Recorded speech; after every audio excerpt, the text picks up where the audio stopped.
Good morning, YouTubers. This video is made in response to multiple requests for some of my recipes. Although I am both a lawyer and a realtor, I spend probably a good deal of my life in the kitchen, and so much of what I do is just either known in my head or the written recipe is a springing off point. So today is Friday, which means Shabbos starts tonight at sunset. So I'm making challah. Last week I made a 7-strand braided sweet challah. So this week I'm making an 8-strand braided savory challah. What you will need for the challah, I've gathered most everything here. You'll need flour. I use King Arthur flour. You can use whichever type of bread flour you like. Sugar, yeast, salt, oil, egg, yeast, and then you'll also need rosemary. I picked my rosemary from the garden this morning. That's about the only step that I did. So you're actually going to see how long it takes to make the dough in real time. First off, rinse the rosemary, and then you need to take the rosemary and put it in a cup. If you have that fancy, like a pharmaceutical pestle where you put it in and you grind it up, great. I don't have that fancy stuff, so I just simply snip it with scissors. So rinse whatever spice you're going to use and put it in the cup. And once you've got the rosemary in, or basil or sage or whatever herb you're going to use to make your savory challah, I just snip it and make it super small. How much rosemary you put in? Well, I just grab a sprig. I don't measure it. It's just till it feels or smells right. So you saw about the size of the sprig, and that's how much it is. So once that's a little snipped up, and then the first thing I do is the flour. So it is 3 cups of flour.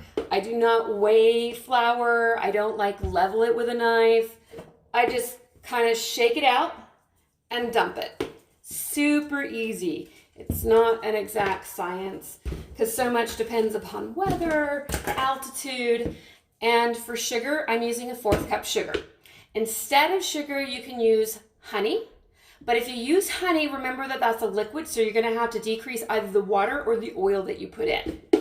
I'm doing a 1/4 cup sugar because this is a savory one. Sometimes I'll do up to a 1/2 cup of sugar depending upon how sweet I want it to be. And then yeast. A lot of recipes call for you putting the yeast in some warm water with a little bit of sugar and letting it proof. I don't bother. It's 2 1/4 teaspoon of yeast. And no, I'm not like measuring the fourth. I just eyeball it. And then salt. I use kosher salt because it's what I have. And 1 teaspoon of salt. Sometimes for a more savory recipe, you can throw in more salt. Totally up to you. Then I hand whisk it. Why? Because it just works better. For me, like cleaning purposes, there's a whisk attachment for my KitchenAid, and you could whisk the dry ingredients with the whisk attachment on the KitchenAid, but that creates a lot. It's harder for me to clean than just using a hand whisk. So you whisk it together, and it looks kind of like this. Then after that, you can add the oil or the egg. I like adding the oil first because I find it easier to incorporate. Use the same 1/4 cup measure that you used for the sugar. Now, if you increase your sugar to a 1/2 cup because you want a sweet bread recipe, do not use the same cup measure. But another reason why I like using the 1/4 cup of sugar is because it's the same measure for the sugar and the oil. It means less cleaning. So 1/4 cup of the oil, dump it in. I'm using just as standard vegetable oil. You can use olive oil or whatever type of oil that you want. And then I mix that in. And then the thing that really makes a challah is the egg. 1 egg, crack it, throw it in. And then for this, I do an up and down stabbing motion. Probably shouldn't say stabbing. Pounding motion to get it nice and incorporated in. And then once it's incorporated in like that, then I get ready for the KitchenAid.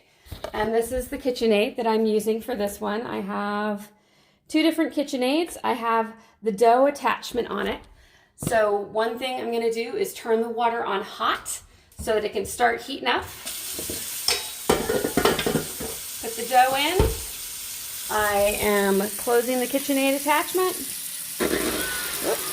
I'm turning that on. And then the same 1/4 cup measure that I used for the sugar and the oil, obviously if you want to do the dry ingredients first, I'm now using for the water. Warm, not hot. I put it in a 1/4 cup at a time. In Florida, I didn't use a full cup of water. Here in Las Vegas, I absolutely use a full cup of water. So a lot of how much water or liquid you add, you can add milk, fake milk. I think there's like almonds, all sorts of fake milk. I can't think of the names, but a milk substitute, water. You can use whatever liquid you want. I'm using water because it's easier, and then I don't have to listen to my daughter ask me how much milk I put in it and whether or not I use butter, because then she can't have the meat with it because she's a far better Jew than I could ever hope to be. And then I add the water 1/4 a cup at a time while the KitchenAid is doing its work. And overall, I know I'm at like 5 or 6 minutes, and I've done this in less time, but I wasn't recording and talking to people. And now I let it incorporate. And it's going to take a minute or two for that to happen. So while it's incorporating, I start putting stuff away. And today, I'm also going to be making a homemade lasagna. So I'll do it in a separate video for how I make my pasta base. It's coming together kind of nicely. Not as nicely as I'd like, but it will come together. Start putting stuff away. I'm a big believer in cleaning as you go because it just makes your life so much better. Totally forgot to throw in the rosemary, so I'm throwing the rosemary in now.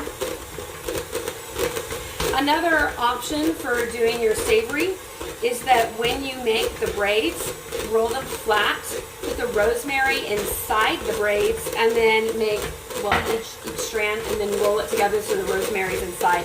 I did that for the cinnamon sugar last week, but I think for the savory, it's just going to be so much easier if it's just in the dough itself, so I'm not having to roll it in the middle.